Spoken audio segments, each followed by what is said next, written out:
Hello प्यारे बच्चों, क्या हाल चाल है आप सभी के डियर स्टूडेंट्स। नवदीप सर की फिजिक्स की क्लास में आप सभी का स्वागत है प्यारे बच्चों। तो अपने कर रहे थे फिजिक्स का चैप्टर नंबर 6 विद्युत परिपथ। आज पार्ट नंबर 4 इसका करने जा रहे हैं। इंग्लिश मीडियम वालों से इंग्लिश मीडियम वालों को अभी 2 पार्ट दिए मैंने, हिंदी को 4, क्योंकि हिंदी से खास लगाव है मेरा, क्योंकि आप लोग वीडियो ज़्यादा देखते हो। ठीक है, तो इसमें जो टॉपिक अपना वह है व्हीटस्टोन सेतु की संतुलित अवस्था का प्रतिबंध किरचॉफ के नियम से। यानी जो आपने व्हीटस्टोन सेतु वाला टॉपिक किया था और उसकी संतुलित अवस्था निकाली थी आपने, वो फॉर्मूला क्या था आपके पास, पी बटा क्यू बराबर आर बटा एस। तो उसका आपने क्या कर रहे हैं, वही फॉर्मूला किरचॉफ के नियम लगा के निकालेंगे, बस इतना फर्क है। समझ आई बात। तो चलिए स्टार्ट करते हैं बच्चों आज की वीडियो एक नई एनर्जी के साथ। तो देखिए प्यारे बच्चों, balancing condition of Wheatstone bridge using Kirchhoff's law, यानी किरचॉफ के लॉ लगा के और अपने को क्या निकालनी है, बैलेंसिंग कंडीशन, मतलब जो संतुलित अवस्था का प्रतिबंध है वो अपने को निकालना है। मतलब सीधी सी बात ये है कि आपको पी बटा क्यू बराबर आर बटा एस फॉर्मूला निकालना है किरचॉफ का नियम लगा के। ठीक है, तो किरचॉफ के नियम के लिए सबसे पहले अपने को बंद लूप चाहिए होता है, उसमें प्रवाहित धारा चाहिए होती है, कितनी है, प्रतिरोध तो चलो लगे हुए हैं इसमें। तो अपने सबसे पहले ये मानते हैं कि ये एक ई बैटरी लगी हुई है, ये इसका पॉजिटिव टर्मिनल है, ये नेगेटिव, मैं लिखना भूल गया, लिख लेना आप।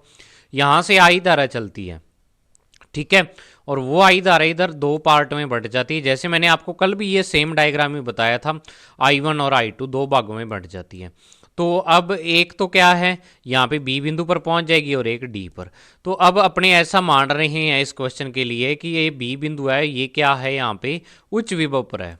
किस पर है, उच्च विभव पर है। तो ये वाली धारा यहां से 2 पार्ट में बढ़ जाएगी, आई जी इधर चली जाएगी और I1 माइनस आई जी, जिसको अपने I3 कहा है, वो इस प्रतिरोध में इधर चली जाएगी। ठीक है, और यहाँ पे ये वाली आई जी धारा जब अपने कुंजी K2 को बंद कर देंगे, ये गैल्वेनोमीटर है यहाँ पे। ठीक है, गैल्वेनोमीटर है, गैल्वेनोमीटर जी लिखना था इसके अंदर, वो क्या है, थोड़ा सा मिट सा गया है, मैंने अभी देखा इसको। तो जी इसके अंदर लिख लेना आप।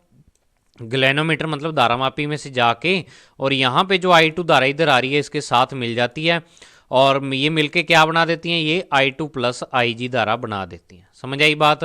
और तो इस S प्रतिरोध में से I2 प्लस आई जी धारा जा रही है।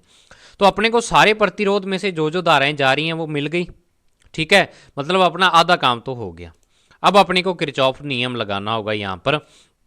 तो देखो सबसे पहली बात ये, मैंने यहाँ पे जो अभी बोला आपको उसकी सारी थ्योरी, कि चित्रानुसार व्हीटस्टोन सेतु में प्रतिरोध व उसमें बहने वाली धाराएं प्रदर्शित की गई हैं और माना धारामापी जी में धारा आई जी बी से डी की ओर प्रवाहित हो रही है। ये अपनी तरफ से अपने मानना है कि ये वाली जो आई जी धारा है इस धारामापी यानी गैल्वेनोमीटर से प्रवाहित हो रही है, तो ये बी से डी की तरफ जा रही है इधर। समझ आई बात। तो अब देखो अपने क्या करते हैं, सबसे पहले आपको लूप लेना होगा, बंद पथ लेना होगा। तो देखो ये इस कुंजी K2 को बंद ही मानना। अब तो बंद पथ इसमें एक तो ये है, दूसरा ये है, तीसरा कौन सा है, तीसरा ये पूरा हो जाएगा, ये वाला। ठीक है, ये वाला हो जाएगा तीसरा। एक चौथा और है, चौथा कौन सा है, ये वाला है, ऐसे ये वाला। ये 4 बंद पथ है इसमें। ठीक है, तो अपने को तो कुछ नहीं, अपने को तो 2-2 प्रतिरोधों के लिए क्या करना है, संबंध निकालना है। तो अपने पता है क्या करते हैं, अपने जो प्रतिरोधों के मध्य संबंध निकालना है वो वाले बंद पथ ले लेते हैं। मतलब एक लूप आप ये ले लो, बंद पथ ले लो, और एक लूप आप ये वाला ले लो, पहला और दूसरा। इसमें पी और आर प्रतिरोध आ जाएंगे, इसमें क्यू और एस आ जाएंगे, बस। ठीक है, तो इतने ज़्यादा लूप में आपको माथा मारने की ज़रूरत नहीं है, क्वेश्चन के अकॉर्डिंग आपको लूप लेने पड़ेंगे। समझ आई बात। तो सबसे बड़ी बात यही होती है इसमें कि सही लूप का सिलेक्शन करना। तो क्या है कि जो किरचॉफ के नियम से संबंधित क्वेश्चन है उसमें सबसे बड़ी दिक्कत यही आती है बच्चों को। बच्चे लूप कई बार और ले लेते हैं तो उलझ जाते हैं क्वेश्चन में। तो आप कहोगे कि सर हमें पता कैसे लगेगा कि लूप कौन सा लें। तो बच्चों पता आपको प्रैक्टिस से लगेगा, इसका और कोई पता लगाने का तरीका नहीं है। जैसे जो मैथ वाले बच्चे हैं वो आगे मैट्रिक्स में संक्रियाएं पढ़ेंगे, मैट्रिक्स उनके मैथमेटिक्स की प्रश्नावली है मैट्रिक्स, तो उसमें संक्रियाएं पढ़ेंगे कि उसमें रो का जोड़ करेंगे या कॉलम का जोड़ करेंगे, R1 plus R2 minus R3 ऐसे करके। तो उनको क्या है, वहाँ पे दिक्कत आएगी, क्योंकि वहाँ संक्रियाएं फिक्स नहीं होती हैं कौन सी लाइन किस में जोड़नी है। जो मैथ वाले स्टूडेंट है वो समझेंगे इसको। ठीक है, तो बिल्कुल वही चीज़ है यहाँ, लूप आपको बस प्रैक्टिस से पता लगा सकते कौन सा लेना है। ठीक है, या रट्टा मार के लगा सकते हो, कोई वैसा फिक्स नहीं होता कि यही लूप लेना है आपको। समझ आई बात। तो अपने इधर वाले दो लूप ले लेते हैं। तो इसमें किरचॉफ लॉ सबसे पहले अपने जो लूप लिया हुआ है ए बी डी ए, ये वाला लूप लिया आपने ए बी डी ए, यानी ए बी ये वाला पॉइंट है, ठीक है, डी ये वाला है और ये ए। मतलब मैं इसको थोड़ा सा नीचे करके दिखा देता हूँ। तो आपको मैंने ये वाला जो त्रिभुज बन रहा है ना इस साइड, ये वाला लूप आपने लिया है। समझ आई। तो ए से चलना स्टार्ट कर दो और वापस ए पर ही आ जाओ घूम के। तो देखो सबसे पहली बात, इसमें कोई भी आपका धारा स्रोत यानी जो बैटरी है वो कोई नहीं लगी है। तो चलो कोई बात नहीं, नहीं लगी है तो अपने को तो चलना ही है। देखो सबसे पहले यहाँ पे अपने ए से चलेंगे, I1 धारा इसमें जा रही है। सबसे पहले प्रतिरोध धारा I1P, तो अपने प्रतिरोध में जो धारा की दिशा उसी दिशा में चल रहे हैं। तो जो प्रतिरोध के सिरों का विभवांतर है वो I1P आ जाएगा।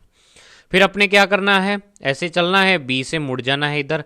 अब देखो जो गैल्वेनोमीटर का प्रतिरोध है वो अपने मानते हैं आर जी है, आर जी यानी आर के पैरों में जी। अब आप सोचोगे कि सर गैल्वेनोमीटर का प्रतिरोध कैसे, तो बच्चों जो भी आप लैब में उपकरण यूज करते हो, चाहे वो गैल्वेनोमीटर है, चाहे वोल्ट मीटर है, चाहे एमीटर है, उसका खुद का कुछ ना कुछ प्रतिरोध होता है। अब क्यों होता है, क्योंकि देखो उसके अंदर भी तारें लगी होती हैं, उसके अंदर भी सर्किट लगा होता है। तो वो सारी तारें या सर्किट वहाँ पे क्या है, एक प्रतिरोध उत्पन्न करती हैं। तो अपने कोई भी उपकरण लेंगे जो भी लैब में, उसका खुद का कुछ ना कुछ प्रतिरोध होगा जिसमें तारें लगी होंगी। तो विद्युत वाले परिपथ है तो विद्युत में तो प्रतिरोध होगा ही होगा। तो अपने को अब यहाँ अपनी तरफ से मानना पड़ेगा कि आर जी गैल्वेनोमीटर का प्रतिरोध है। तो आपने गैल्वेनोमीटर जो यार धारामापी जो लगा है उसका प्रतिरोध आर जी ले लिया यहाँ पे। तो इसमें से आई जी धारा जा रही है और जिस दिशा में धारा जा रही है उसी दिशा में आप चल रहे हो। तो आई जी आर जी यहाँ पे क्या हो जाएगा, इसके सिरों का विभवांतर। अब वापस आपको घूम के डी से कहाँ जाना है, इस ए की तरफ मुड़ना है। तो अब देखो आप धारा की विपरीत दिशा में जा रहे हो, लेकिन धारा जो है वो I2 इस दिशा में जा रही है। तो अब आपको माइनस का लेना पड़ेगा I2 इंटू आर, और बराबर में जब कोई आपके पास स्रोत ही नहीं है, बैटरी नहीं है, बैटरी इस सर्किट में आ ही नहीं रही, यानी जो लूप लिया आपने उस सर्किट में आ ही नहीं रही, तो अपने क्या करेंगे, बराबर में जीरो रख देंगे। समझ आई बात। तो बराबर में अपने जीरो रख दिया। तो अब आप देखो यहाँ पर जो समीकरण बनी है अपनी, वो समीकरण आपकी इस प्रकार बन गई, I1P प्लस IGRG बराबर I2R। ये I2R है, इसको इस साइड ले है। अब आपको तो संतुलित अवस्था निकालनी है, और संतुलित अवस्था में अपने को पता है कि जो IG का मान है ये जीरो होता है। संतुलित अवस्था के लिए प्रतिबंध निकालना है तो संतुलित अवस्था की शर्त क्या है आपको पता ही है भी, क्या होती है कि जो बीच वाला गैल्वेनोमीटर उसमें विक्षेप जीरो आ जाता है। मतलब बीच वाला जो लाइन लगी हुई है या तार लगी हुई है उसमें से धारा प्रवाहित होनी बंद हो जाती है। समझ आई बात। तो IG बराबर जीरो, तो इस IG का मान जीरो आप इसकी जगह पे रख दो तो ये सारे जीरो हो जाएगा। तो आपके पास I1P बराबर I2R आ जाएगा। ये समीकरण नंबर आ गई एक आपके पास। समझ आई बात। तो एक लूप से एक समीकरण आ गया। अब दूसरे लूप में चलो, तो दूसरे में अपने जो लूप ले लेंगे वो लेंगे B से C, C से D और D से दोबारा B। ये दूसरा लूप ले लेंगे अपने, ठीक है। तो आप ये वाला लूप ले लो। तो आप B से C जब चलेंगे तो देखो क्या आएगा आपके पास, B से C आप धारा की दिशा में चल रहे हो, धारा इधर जा रही है, तो ये आ जाएगा आपके पास I3 इंटू में Q। I3 Q आएगा, और I3 का मान आपको पता है क्या है, I1 माइनस IG है, I1 माइनस IG है, और साथ में क्या आ जाएगा Q। तो I3 Q को I1 minus IG into Q लिखेंगे आप। फिर इस साइड आएंगे तो इधर देखो S में जो धारा जा रही है I4 बराबर I2 प्लस IG, ये जा रही है उधर और अपने आ रहे हैं इसके विपरीत दिशा में। तो ये माइनस का क्या आ जाएगा, I2 plus IG, I2 plus IG, और साथ में क्या आ जाएगा बच्चों, यहाँ पे S आ जाएगा।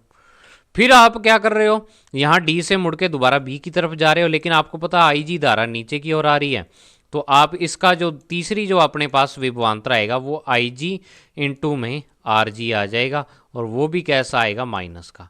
अब इन तीनों का जोड़ कर देंगे अपने। तो यही समीकरण मैंने नीचे लिखी हुई है, ये देखो BCDB में जो अपने पास जो समीकरण है वो ऐसे बन रही है, I1 minus IG into Q, minus में I2 plus IG into S, और माइनस में IGRG। ये दोनों माइनस में लिखी थी ना मैंने, तो माइनस में आ गई। अब आपको पता है कि संतुलित अवस्था में IG बराबर जीरो होता है, तो ये जीरो हो गया, ये जीरो हो गया। अपने पास ये सारे जीरो हो गया क्योंकि इसमें आई जी आ रहा है। तो अपने पास बचा आई वन इंटू क्यू और आई टू इंटू एस। तो I one into Q minus I two into S, तो आई वन क्यू बराबर आपके पास आई टू एस के आ गया। समझ आई बात? तो ये समीकरण आ गई। समीकरण नंबर 2, जो किरचॉफ का नियम है, अगर आपने, मैंने दो स्टार्टिंग में एक वीडियो तो किरचॉफ लॉ को समझाने की और दूसरी एग्जाम्पल की इसी कारण बनाई थी कि आपको किरचॉफ का नियम लगाना आ जाए। जिस बच्चे को नहीं समझ आ रहा वो प्लीज़ उस वीडियो को देखो, चैप्टर जो इसका पार्ट नंबर 2 है इस चैप्टर का, ठीक है ना। उसको अच्छे तरीके से समझो, फिर ये समझ आएगा आपके, नहीं तो ये नहीं समझ आएगा आपके, आपको पता ही नहीं लगेगा भी हो क्या रहा है इसमें, क्या करवा रहे हैं सर, किधर मुड़ रहे हैं, कैसे नियम लगा रहे हैं। वहाँ पे मैंने एक क्वेश्चन पर पूरे 20 मिनट लगा के आपको समझाया था ताकि आपको समझ आ जाए लूप कैसे लेना है, धारा कैसे लेनी है, प्लस माइनस कैसे लेना है। तो वो सारा कुछ मैंने उसमें बताया हुआ है बच्चों, आप वहाँ से समझो। हर बार मैं नहीं बताऊंगा आपको कि हाँ यहाँ पे क्या है कि आपके पास ये धारा की दिशा होगी, ये वाली धाराएं हैं इसमें, ये है वो है, तो वो सारी चीज़ें मैं आपको नहीं बताऊंगा। वो आपको उसी से देखनी पड़ेंगी। तो यहाँ पे आपको शॉर्ट में चलो मैं बता देता हूँ, यहाँ पे भी ये ऐसे ऐसे हो रहा है। तो अब देखो दो समीकरणें आ गई, दोनों को भाग दे दो, और ये दोनों समीकरणें वही हैं जो अपने कल किरचॉफ के नियम के लिए निकाला था। सॉरी, किरचॉफ का नियम क्या, संतुलन अवस्था का समीकरण निकाला था, उसमें जो निकाली थी ये वो वही दो समीकरणें आ गई। तो दोनों को भाग दोगे जब, तो P बटा क्यू बराबर R बटा एस, जो कि व्हीटस्टोन सेतु की संतुलित अवस्था का समीकरण है। अब ये क्वेश्चन आपका इंपॉर्टेंट है एग्जाम के लिहाज से। अब आप कहोगे कि सर आप ऐसा कैसे कह सकते हैं एग्जाम के लिहाज से, क्योंकि देखो इस चैप्टर में से जो आपकी ये यूनिट है, पांचवा और छठा चैप्टर, ये 5 नंबर की है, ठीक है ना, 5 नंबर की यूनिट है। तो 5 नंबर में इस बार ऐसे हो सकता है भाई 1 नंबर का तो आपकी उसमें आ जाए क्वेश्चन जो न्यू टाइप वाला है, और 2-2 नंबर के वैसे आ जाएं। तो 2-2 नंबर वाले में ये वाले क्वेश्चन आ सकते हैं आराम से। इतना का डेरिवेशन, मतलब देखो एक पेज भी नहीं कंप्लीट हुआ, यहाँ से लगा था यहाँ पर ख़त्म, मतलब 2 नंबर का क्वेश्चन आपका आराम से आ सकता है ये वाला। समझ आई बात? तो इस कारण ये वाली चीज़ें इंपॉर्टेंट है, या इसको, इस टॉपिक को आप इंपॉर्टेंट लगा लो इस चैप्टर के लिहाज से, पेपर के लिहाज से। समझ आई बात? प्रैक्टिकल में ये चीज़ नहीं आपके काम आने वाली, प्रैक्टिकल के लिए ये टॉपिक इंपॉर्टेंट नहीं है, लेकिन पेपर के लिहाज से ये टॉपिक इंपॉर्टेंट है, तो इसको इंपॉर्टेंट लगा लो। इतना सा टॉपिक था, और मैं अगला टॉपिक इस कारण नहीं स्टार्ट किया क्योंकि वो मीटर सेतु का टॉपिक है आपका प्रैक्टिकल का, और वो लंबा टॉपिक है, आधे घंटे में वो एक ही टॉपिक समझ आएगा। तो अगर मैं उसको इसके साथ अटैच करता था इस टॉपिक को, इस टॉपिक के, तो वीडियो आज की बहुत ज़्यादा लंबी हो जाती। तो इस कारण मैंने कहा चलो ये वाला छोटा सा टॉपिक एक अलग वीडियो बना के मैं आपको करवा दूं। नेक्स्ट जो टॉपिक है वो लगभग आधे घंटे का होगा, मीटर सेतु की, उसमें अपने प्रारंभिक जानकारी, मीटर सेतु आपकी लैब में आप उस पर प्रैक्टिकल करोगे। तो मुझे उम्मीद भी है इस बार जो आपके प्रैक्टिकल हैं वो आपको पता है आधे कर दिए हैं सरकार ने। 20 प्रैक्टिकल होते थे टोटल पहले, और उस 20 में से इस बार 10 ही करने होंगे। 10 में शायद देखो 20 में जो होते थे 12 या 13 तो आपके मेजर प्रैक्टिकल होते थे, बड़े प्रैक्टिकल, और 8 प्रैक्टिकल आपके छोटे होते थे, ठीक है, 12 बड़े और 8 छोटे। तो अब आप उसका आधा आधा कर लो, 6 बड़े होंगे और 4 छोटे होंगे। अब 6 बड़ों में देखो कौन कौन से डालते हैं, मीटर से तो मुझे उम्मीद है डाल सकते हैं क्योंकि ये सिंपल प्रैक्टिकल और अपरेटस अवेलेबल होते हैं इसके, ठीक है, तो ये शायद डाल दें। बाकी अभी तक कुछ बताया नहीं कि कौन कौन से प्रैक्टिकल होंगे या और है, तो वो आपको उसी तरीके से मैं बता दूंगा जब भी इन्फॉर्मेशन आएगी मेरे पास। तो आपको ये वीडियो कैसी लगी मुझे ज़रूर बताना, कैसा समझ आ रहा है ये चैप्टर, फिर अपने उसी हिसाब से करते जाएंगे। और ये वीडियो थोड़ी छोटी है तभी मैं बातें कर रहा हूँ थोड़ी सी आपके साथ, क्योंकि बातें भी ज़रूरी है ना आपके साथ करनी, ऐसे तो आप बोर हो जाओगे। तो बहुत सारे बच्चों के मेरे पास कमेंट आते हैं, सर आप जल्दी करवाओ, ऐसे करो वैसे करो। बच्चों जल्दी, सही बात है आपकी, जल्दी, लेकिन क्या है कि जो मेन बच्चों को दिक्कत ये आती है जल्दी वालों को कि सर वो पता है क्या समझी बैठे हैं, वो ऐसे समझ रहे हैं कि एक बार सिलेबस पूरा हो जाए फिर उसके बाद हम रिवीजन स्टार्ट करेंगे, पहला चैप्टर उठाएंगे फिर रिवीजन करेंगे सारा। तो ऐसा कभी भी पॉसिबल नहीं है। ऐसा ना तो अब आपके स्कूल लगने से पॉसिबल हो सकता है, और ना ही मेरे पढ़ाने से। आपको रिवीजन साथ के साथ स्टार्ट करना पड़ेगा। अगर आप कहोगे ना भी हमें इस साल अलग से रिवीजन का टाइम मिल जाए, बिल्कुल नहीं मिलेगा आपको। नहीं तो स्कूल वाले आपको सिलेबस 4 महीनों में कोई सिलेबस कंप्लीट, चाहे 60% कर दिया आपका सिलेबस कंप्लीट, बहुत मुश्किल से होगा 4 महीनों में, ठीक है ना। क्योंकि स्कूल वाले अब क्या पता स्टार्टिंग से अगर जिसका पहला चल रहा है वो तो चलता रहेगा, लेकिन स्कूल वाले भी अपने हिसाब से करवाएंगे उसको, तो उस कारण दिक्कत है। लेकिन मैं आपको अपना तरीका बताता हूँ, मैंने वही तरीका फॉलो करके मेरे अच्छे नंबर आए थे फिजिक्स में, 150 में से 138, आज के हिसाब से देखें तो 100 में से 94 नंबर। समझ आई बात? तो मेरा तरीका यही होता था कि मैं डेली जो चलता था क्लास में वो तो करता ही था, वो तो करना ही करना है आपको। ये वाला टॉपिक तो मान लो रफ कॉपी में लिख के देखना ही है, लेकिन एक टॉपिक साथ में और स्टार्ट करता था। जैसे आप कोई भी चैप्टर उठा लो, उसका एक या दो टॉपिक कर लो, डेली एक ही कर लो, मैं आपको ज़्यादा नहीं कहता, एक टॉपिक कर लो। एक टॉपिक अभी से आप करना स्टार्ट कर दोगे तो अगले 3 महीनों में आपके 90 टॉपिक तैयार हो जाएंगे, अगर डेली एक टॉपिक करते हो अब आप करना, ठीक है। और जो एक टॉपिक आप करोगे आज, कल जब दोबारा नया टॉपिक उससे आगे वाला स्टार्ट करने लगोगे तो उस पीछे वाले टॉपिक पर एक छोटी सी निगाह आपको मारनी पड़ेगी, थोड़ी सी उसको देख लेना 2 मिनट के लिए। फिर नेक्स्ट तीसरे दिन जब तीसरा टॉपिक स्टार्ट करोगे तो पीछे जो 2 टॉपिक किए हैं दोबारा दोनों पर नज़र मार लेना थोड़ी सी। फिर चौथा करोगे तो पिछले तीनों पर मार लेना थोड़ी सी नज़र। तो अब आप देखोगे जब चौथे टॉपिक पर पहुंचे हो तो पहले टॉपिक का 3 या 4 बार रिवीजन हो चुका है आपका। तो रिवीजन ऐसे होता है, अगर आप कहोगे ना भी मैं एक बार सिलेबस खत्म हो जाए बस, उसके बाद एक सिरे से लगूंगा फिर पूरा कर दूंगा, फिर सिरे से लगूंगा फिर पूरा, ऐसा कभी नहीं कर सकते आप। ये आपकी गलत धारणा है, मैं आपको कह रहा हूं। साथ साथ रिवीजन स्टार्ट करो, चाहे वो किसी भी सब्जेक्ट का है। थोड़ा थोड़ा बूंद बूंद करके गड़ा भरता होता है, एक बार भरने की ट्राई करोगे कई बार भर के बाहर भी आ जाता है वो, ठीक है, संभल भी जाता है या टूट भी सकता है, वो कुछ भी हो सकता है। तो वो तो एक चलो एग्जाम्पल मात्र है आपके लिए, लेकिन फिर मेरे कहने का मतलब यही है कि थोड़ा थोड़ा करके पढ़ोगे ना तो उससे प्रेशर नहीं आएगा दिमाग पर। फिजिक्स सब्जेक्ट ऐसा है, अगर आप कहोगे ना मैं एक दिन में एक चैप्टर सलटा दूंगा, इसका एक चैप्टर कर दूंगा, कर तो दोगे चलो खींच खींच आके, लेकिन आपको मैं एक चीज़ ही पूछ लूंगा ना उसमें से आप नहीं बता पाओगे। थोड़ा थोड़ा करके याद करोगे तो आप अच्छे तरीके से कवर कर सकते हो। तो ये बच्चों बात थी, अगर मेरी अच्छी लगे आपको तो ज़रूर मानना। रिवीजन अभी स्टार्ट करो, आप रिवीजन आज से स्टार्ट कर दो। जो टॉपिक चैप्टर आपके 7 चैप्टर हो चुके हैं उस 7 में से कोई भी स्टार्ट कर लो, पहला दूसरा तीसरा चौथा। जहाँ पर आपको ना समझ आए सोल्यूशन आपके पास है, वीडियो आपके पास अवेलेबल है, एक एक क्वेश्चन मैंने बुक का आपको करवा रखा है, ठीक है, तो वो करना स्टार्ट कर दो। कई बच्चे पूछ रहे हैं कि सर रिक्त स्थान के लिए और एमसीक्यू क्वेश्चन के लिए क्या करें, तो उनके लिए आप क्या करो, जो आपकी बुक के पीछे दिए हुए हैं वो तो चलो ठीक है, लेकिन जो आपकी बुक का जब चैप्टर खत्म होता है तो उसमें लिखे होते हैं महत्वपूर्ण बिंदु, वो बिंदुओं को पढ़ लो, उसमें सारा चैप्टर कवर हो जाता है, उसमें सारे आपके एमसीक्यू कवर हो जाएंगे। वो सबसे बढ़िया चीज़ है, जो आपके जो ऑप्शन वाले क्वेश्चन आएंगे, एमसीक्यू आएंगे और खालिस्तान आएंगे उनको तैयार करने के लिए, तो वो चीज़ आप पढ़ो, ठीक है। तो ऐसे स्मार्ट तरीके से आज जब आप पढ़ोगे तो स्मार्ट तरीके से तैयारी करोगे, फिर ही आप बाकी बच्चों से आगे निकल पाओगे। तो यही मेरी आपको सलाह थी, ठीक है। बातें तो चलो ख़त्म ही नहीं होंगी, तो मिलते हैं बच्चों नेक्स्ट वीडियो में, तब तक के लिए thank you, have a nice day dear students.